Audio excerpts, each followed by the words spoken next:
7h47, drôle d'époque sur Sud Radio avec vous ce matin, Françoise Degois. Bonjour Françoise. Bonjour mon cher Patrick. Vous revenez sur la fameuse stratégie qu'on entend un peu partout de la main tendue dans ces municipales, à gauche comme à droite. Je vous sens assez moqueur comme moi d'ailleurs. Oui. Alors la main tendue, pourquoi on rigole Patrick Roger et moi ce matin? Bien parce que la main tendue, ça s'appelle le baiser de la mort en réalité. À gauche, bien sûr, c'est la gentille main tendue de Jean-Luc Mélenchon, non seulement au Parti Socialiste, mais au Vert, avec des accords spectaculaires des socialistes sortant à Nantes, Brest, Clermont-Ferrand, des accords de conquête à Toulouse, Limoges et Avignon, ça commence à faire beaucoup, hein, et des refus fermes et définitifs dans les deux plus grandes villes de France, Paris et Marseille. Paris, évidemment, où Emmanuel Grégoire n'a pas attendu de signer 38% au premier tour pour dire qu'il ne ferait aucun accord avec Sophia Chikirou. Idem pour Benoît Payan en Marseille, Montpellier, Rouen, Rennes et Amiens. Mais c'est valable aussi pour les Verts qui ont passé des accords, le plus spectaculaire étant Strasbourg, où la maire sortante s'allie à LFI pour battre une socialiste, évidemment, Catherine Trottmann, qui se tourne vers la droite, Horizon. Alors la bataille dimanche soir, elle sera assez simple, hein.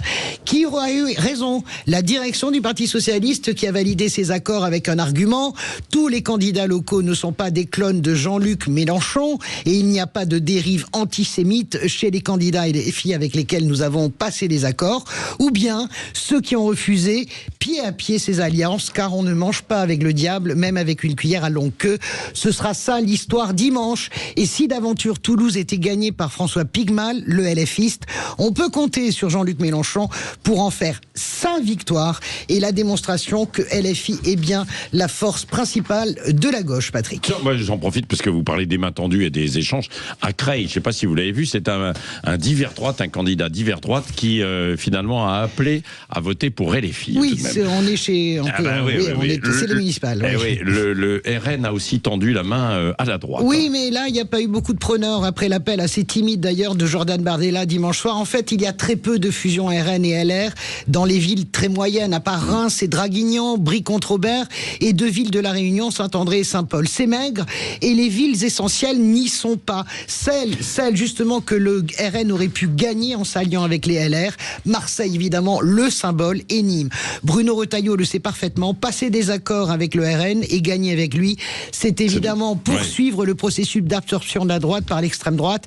Les Républicains ont donc choisi de perdre plutôt que de mal gagner, Patrick. Oui, c'est ça. Et puis, derrière, en toile de fond, c'est la présidentielle. Hein. Oui, ces municipales vont peut-être installer un peu plus l'affiche de façon symbolique Jean-Luc Mélenchon et Jordan Bardella. Qui peut objectivement compter, Jordan Bardella, sur une victoire symbolique? Toulon, comme Jean-Luc Mélenchon peut compter sur Toulouse pour écrire l'histoire de leur victoire et remettre en scène le fameux duel.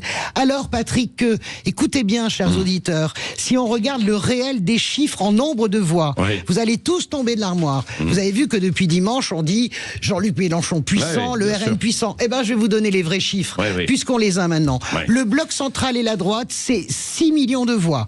Le Parti Socialiste et les écologistes, c'est 9 200 000 voix. LFI, 1 300 000. Le RN, 2 millions. Vous voyez le décalage entre la réalité et le symbolique. Oui, c'est vrai. Mais évidemment, du côté des LFI, c'est dans des grandes villes où ils sont apparus comme arbitres, en fait, en position d'arbitre. C'est ce qui change effectivement tout. Bon, vous revenez tout à l'heure à 8h30.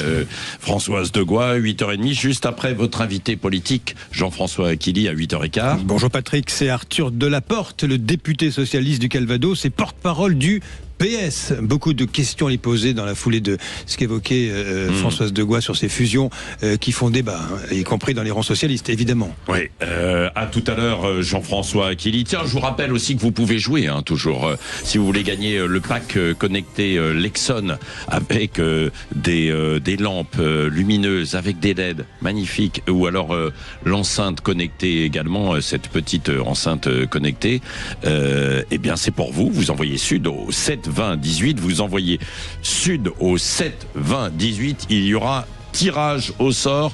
Et je rappelle également que vous pouvez nous appeler au 0826 300 300 pour réagir sur l'actualité. Tiens, à propos d'actualité et de réaction, dans un instant, dans son maillot réveil, dans son radio réveil, Régis Maillot va lire votre courrier, le courrier des auditeurs. C'est tous les jeudis quasiment. Vous allez voir, il y a quelques surprises. 7h52.